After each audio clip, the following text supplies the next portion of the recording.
How are you? I had to go to a beauty supply store in Los Angeles yesterday, and I wanted to talk to you about my experience. The store is called C&J Beauty Supply. It's on Crenshaw Boulevard in Inglewood. Now, I don't even live close to that store. I have to drive. I'm in an area that doesn't have any beauty supply stores, not very many black people. So I have to drive out of my area quite a distance to go to a place. So I found this place because I needed to get this. And I read the bad reviews on Yelp and also Google. But I thought, oh, kind of an emergency, I gotta go anyway. So I went. And what the review said is how they treat black people. And pretty much they treat black people like everyone who walks in there is a criminal. Now, it's not just this store. It's, I have to say, most beauty supply stores run by Asians, Koreans, that have, those type of workers or Mexican workers.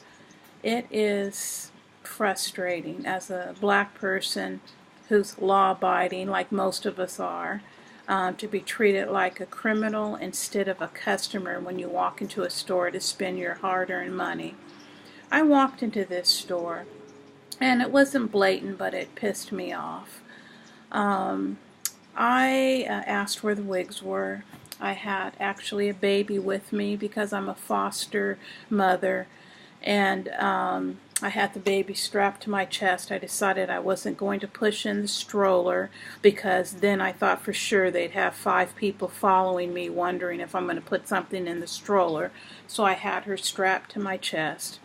Went to look at the wigs. I decided upon this one. Now this is an ISIS wig. It's actually way more money. It was $59.95 plus tax. A lot more money than you would find online.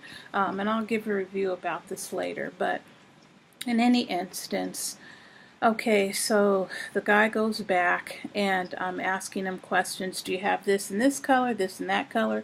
And so we ended up settling on this. I said, okay, I'll take this. And so he hands me the package.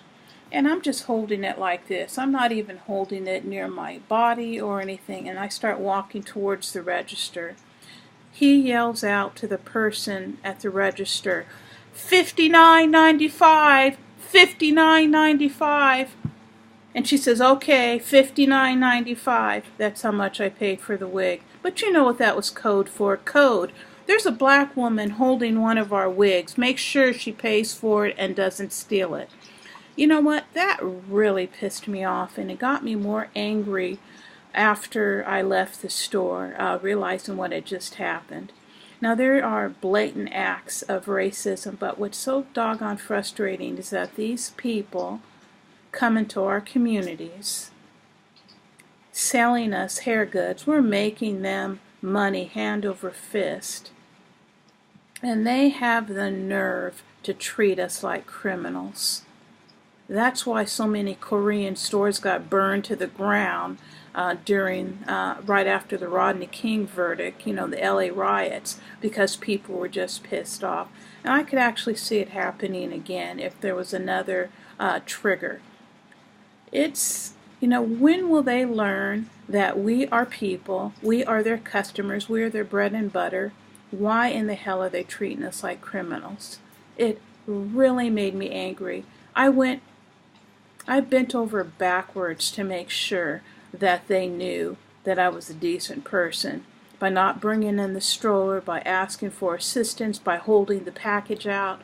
What else do black people have to do to prove that we're not criminals in this world? I don't know.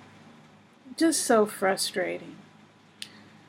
If you've experienced anything like that, like C&J Beauty Supply on Crenshaw Boulevard in Inglewood, or anywhere else around the world, why don't you leave your comments below? A lot of people say, buy black-owned, buy black-owned. I would love to buy hair from black-owned shops. The problem is I can't find any, even in a big city like Los Angeles.